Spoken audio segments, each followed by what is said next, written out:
أعوذ بالله من الشيطان اللعين الرجيم بسم الله الرحمن الرحيم أعظم الله أجورنا وأجوركم بمصابنا بأبي الأحرار سيد الشهداء أبي عبد الله الحسين عليه الصلاة والسلام. Tonight marks one of the most heartbreaking of all masa'ibs that took place on the day of Ashura on the land of Karbala 61 AH. You find that Imam al-Hussein alayhi salam's caravan contains a young boy who was 13 years old. Now many of you watching may be 13 years old yourself. Try to imagine and put yourself in the shoes of this young individual from the Ahlul Bayt. You find that when Imam al-Hussein alayhi salam's caravan leaves from Medina, this young boy runs so that he can be with his uncle for the duration of this trip. You find as they arrive in Karbala and the day of Ashura begins, he sees all the companions leaving one after the other, and he comes and asks his uncle, when will I be given permission to go and sacrifice my life for you? And his uncle keeps saying, not now, your time is not now, go back to your mother. Every time he sees one of the family members of Imam al-Hussein alayhi salam go and sacrifice their lives for Imam al-Hussein alayhi salam, for Allah subhanahu wa ta'ala, you find that he comes and he says, uncle, I can see that my cousin has gone, or I can see that one of my relatives has gone, why have you not given me permission to go yet? And Imam al-Hussein alayhi salam says to Qasim, oh Qasim, just have patience, your time is not now. And then he goes back to his mother's tent and he again laments that Imam al-Hussein alayhi salam hasn't given him permission. He sees a few more of the family of the Ahlul Bayt go and give their lives for Islam, and he comes back to his uncle. And his uncle, he says, oh uncle, please give me permission to go and fight. And Imam al-Hussein alayhi salam says something heartbreaking. He says, oh Qasim, whenever I missed my brother Hassan, I would just look at you and I'd be reminded of him and my heart would feel some tranquility. How can I let someone who looks like my brother go to their battlefield and give their life for Allah subhanahu wa ta'ala to attain martyrdom? You find at this point Qasim goes back to his mother and says, oh mother, my uncle Hussein is not giving me permission to go to the battlefield. Please do something to convince him, because I'm beside myself. I've seen martyr after martyr, and member of my family and another member of my family go and give their lives up for Allah subhanahu wa ta'ala, for Imam al-Hussein alayhi salatu wasalam, for martyrdom. Please, won't I get this opportunity? Please convince Imam al-Hussein. At this moment, Farwa, the mother of Qasim, remembers that at the time when her husband, Imam al-Hassan alayhi salam, was passing from this world, he gave her a small amulet. And he said, oh Farwa, oh Farwa, when our son Qasim is in the most difficult moment in his life, tell him to open this amulet and always keep this amulet with him so that he can open it at a time when he's finding it the most difficult. At that point, Farwa gets the amulet and she opens it and she looks inside and she sees the blessed handwriting of Imam al-Hassan alayhi salatu wasalam. She kisses it and she says, oh Qasim, take this letter to your uncle Hussein. Qasim leaves the tent and he runs towards his uncle and he says, look uncle, I've got this letter from my father addressed to you. Imam al-Hussein alayhi salam opens it and sees the blessed handwriting of his brother Hassan, who he misses so dearly. You have to imagine, Imam al-Hassan and Imam al-Hussein alayhi salam grew up together. Imagine yourself and your siblings, your brother or your sister, who you are so close to, you're growing up together. And then comes a point where you are separated, where one of you is separated from the other brother or the other sister. Imagine how heartbreaking that would be. In just the same way, Imam al-Hussein alayhi salam really missed his dear brother Imam al-Hassan alayhi salam. So it said that when Imam al-Hussein alayhi salam is presented this letter from Qasim, which contains the blessed handwriting of Imam al-Hassan alayhi salatu wassalam, you find that Imam al-Hussein alayhi salam, he kisses the letter and he reads it with tears in his eyes. And it says, oh my brother Hussein, there will come a day where you will be facing your most difficult trial, your most difficult tribulation. At this point, there will be a special mark on your life, and there will come a day where you will have to give your life to save religion. Oh my brother, I won't be with you on that day, though I wish I could have been with you on that day. But I won't be with you on that day. So in place of me, please accept this 13-year-old boy, Qasim as a sacrifice on my behalf, and oh Hussein, please don't turn him down. It said at this point, Imam al-Hussein alayhi salam says, come Qasim, now is your time to go to the battlefield, but just tell me this one thing before you go. How do you view death? Imam Hussein alayhi salam recognizes and realizes that this is a 13-year-old boy. It could be that he may be scared of death. He wanted to make sure that he gave him some form of solace. So he said, oh Qasim, how do you see death? Then Qasim responds at this point and says, oh my uncle, for me, death on the right path is sweeter than honey. Imam Hussein alayhi salam gives a wry smile and he puts Qasim upon the horse. He dresses him in the amama of his father Hassan, and he dresses him in the best of armors and in the best of clothing. He picks him up and helps him onto the saddle of his horse, and he watches Qasim go. And Qasim fights and he gives some famous lines of poetry, and I don't have time to cover that today, but when you get an opportunity at home, go and read some of the poetry Qasim alayhi salam, this 13-year-old boy, recited on the plains of Karbala to the opponents that would come. One after another, opponents are coming and Qasim is finishing them and sending them to Jahannam. You have to remember, Qasim is someone who was raised by Abu al-Fadl al-Abbas in terms of his warriorship and in terms of his might and his bravery and his strength. One after another, an enemy is coming and Qasim is finishing them off. Another enemy comes, Qasim finishes them off. One enemy sends two of his children both at the same time, and Qasim does a maneuver in such a way that he kills them both at exactly the same time. Qasim is at the very peak of his warriorship. He's at the very peak of his confidence.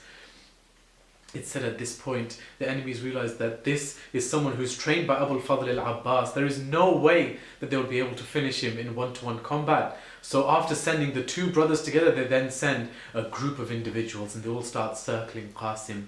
And some of them start throwing things at him. Some of them come and start stabbing him with spears and swords. And you find that this 13-year-old boy begins to rock on the horse, and eventually he falls to the ground.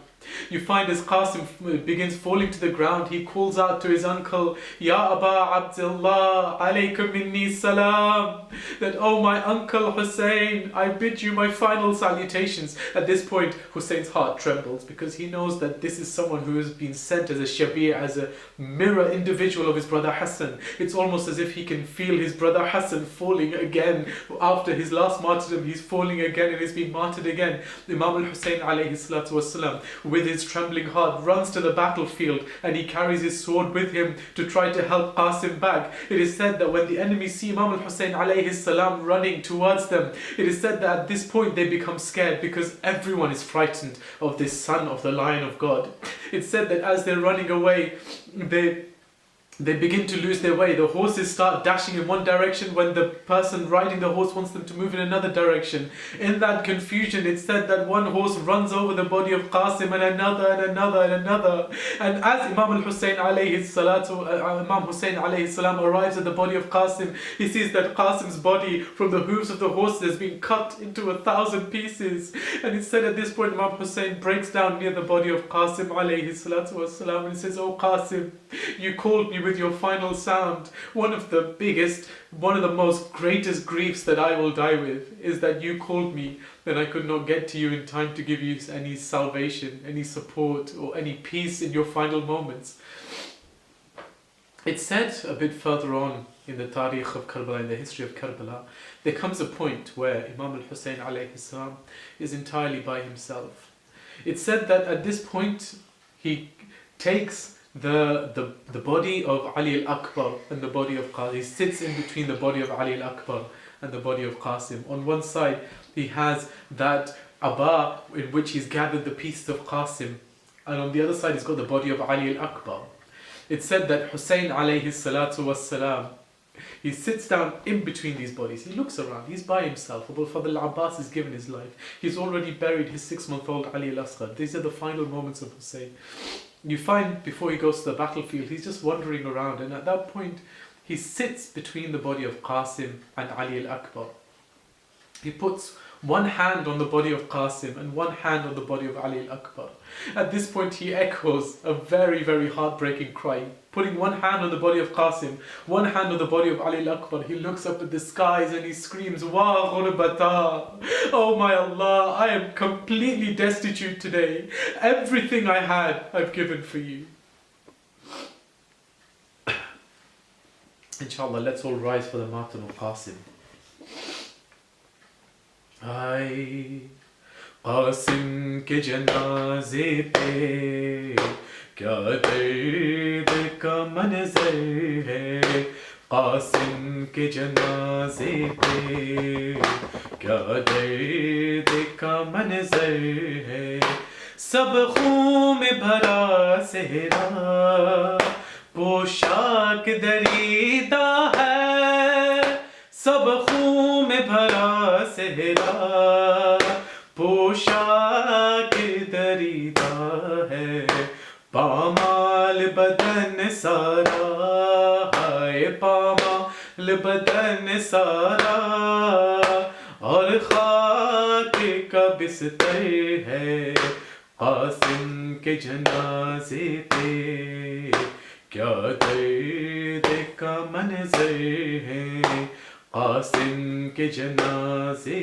پہ کیا درد کا منظر ہے، ٹکڑے تھا جگر جیسے اے مولا حسن تیرا، ٹکڑے تھا جگر جیسے اے مولا حسن تیرا، ٹکڑوں میں یہاں مولا ہائے، ٹکڑوں میں یہاں مولا ویسے تیرا دل پر ہے، قاسم کے جنازے پہ کیا درد کا منظر ہے، قاسم کے جنازے پہ کیا درد کا منظر ہے، ماں کہتی تھی اے قاسم اے لال کہاں جاؤں،